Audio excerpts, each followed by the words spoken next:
নমস্কার, আমি পিঙ্কি। আমার ফেসবুক, ইউটিউব পরিবারের সকল আত্মীয়দের জানাই রক্তিম অভিনন্দন ও এক আকাশ ভালোবাসা। আপনারা সকলে ভীষণ ভালো আছেন, আর আপনাদের ভালোবাসায় আমিও ভীষণ ভালো আছি। আজকে কি বার আমি জানি না, কিন্তু এখন সন্ধেবেলা, বারটা ভুলে গেছি। অনেক দিন হলো ভিডিওটা শ্যুট করা আছে, তাই কি বার ছিল সেদিন আমি ভুলেই গেছি। তাই সত্যি কথা বলতে আপনাদের কাছে আমার কোনো লজ্জা নেই। একটা মিথ্যা বলে ঢেকে কি করব বলুন তো।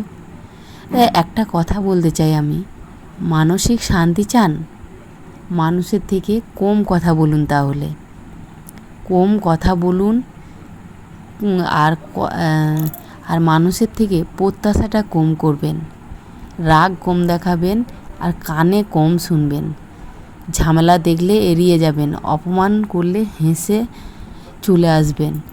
মানুষকে কম আপন ভাববেন। যত সাধারণ মানুষ হবেন তত বেশি সুখে থাকবেন। আর যদি কোনো কিছুতে বেশি নাক গলাতে যান, নাকটাকে বেশি ঢুকিয়ে ফেলেন, তাহলে আপনি তত দুঃখী থাকবেন। যাই হোক, আপনি একটা সংসারে থেকে আপনি যার জন্য বেশি করবেন, সেই আপনাকে এক হাত ঢুকিয়ে দেবে। যাই হোক, আজকে ফাইনালি এগরোল খাবো। অনেক কথাই তো বলে ফেললাম আপনাদেরকে। সত্যি এটাই তো সমাজে চলছে, বাস্তব কথা হচ্ছে এটাই। এগরোলটা কীভাবে ভাঁজ করতে হবে সেটাও ভুলে গেছি। তাই আমার বোন যে আছে বলছে, না মাসিমণি এরকম হবে না, আগে তুমি ওইগুলো দিয়ে নাও, পেঁয়াজ, শসা, গাজর কুচি এইগুলোকে আগে দিয়ে নাও, দিয়ে তারপরে কাগজের উপরে দিয়ে মুড়াবে। আমি বলছি, হ্যাঁ ঠিক বলেছিস তো, অনেক দিন তো এগরোল খাওয়া হয়নি, আর মুড়িয়ে তো ওখান থেকে দেয় দোকান থেকে, সেটা দেখেও নি আর যাই হোক ভুলেই গেছিলাম। ওর কথা মতো সেইভাবেই করলাম। হ্যাঁ, এইরকমই দেখুন কতটা আমি আবাং আছি না। যাই হোক, এগরোল হয়েছে সবার জন্য, এটা হচ্ছে বোনদের ঘরে। এগরোলগুলোকে বানিয়ে নিলাম আমি, বোন রুটিগুলোকে করে রেখেছিল, আর ও চলে গেছে এখন দোকানে। ও এগরোলগুলোকে মোড়াতে মানা করলো, কারণ ও খাওয়ার আগে একটু গরম করে নেবে, কারণ ওর এখন দোকানে অনেক ভিড় হয়েছে, তাই ও এখন আসতে পারছে না। তাই আমরা তিনজনে মুড়িয়ে নিচ্ছি খাওয়ার জন্য, আর ওদেরগুলো থাকবে, ও একটুকে এসে গরম করে নেবে।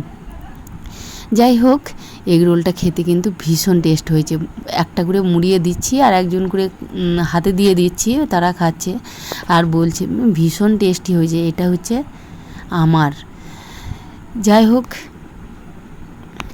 আজকে সন্ধ্যের টিফিনটা বেশ ভালোই জমে গেল। আজকে গেছিলাম অফিস থেকে ফেরার পথে বোনদের ঘরে একটু বঞ্জির সাথে দেখা করতে এলাম। এই দেখুন, এসেছে আমাদের ঘরে ডাক্তার দেখানোর জন্য, এসেছে কলকাতা। যাই হোক, ওর ভীষণ ভালো লেগেছে, আর ও তো এইসব খাবারগুলো ভীষণ পছন্দ করে। এইসব খাবার তো প্রতিদিন খাওয়া ভালো নয়, তাই এসেছে বলেই হলো। তাই এমনি সাধারণ খাবারই খাই আমরা। তো এগরোল সব কিন্তু আর ঘরের করলে অতটা ক্ষতিকর কিছুই না, মাঝে মাঝে করলে খাওয়াই যায় অল্প তেল দিয়ে, বেশ টিফিনটাও ভালো হয়। আর সকালবেলা যখন টিফিনটা নিয়ে যাই না, অতটা টাইম হয় না, কিন্তু একটা এগরোল বানিয়ে নিয়ে চলে গেলাম, বেশ কিন্তু ভালো হয়। যাই হোক, আপনারা সকলে ভালো থাকবেন, সুস্থ থাকবেন, আর সবাইকে ভালো রাখবেন।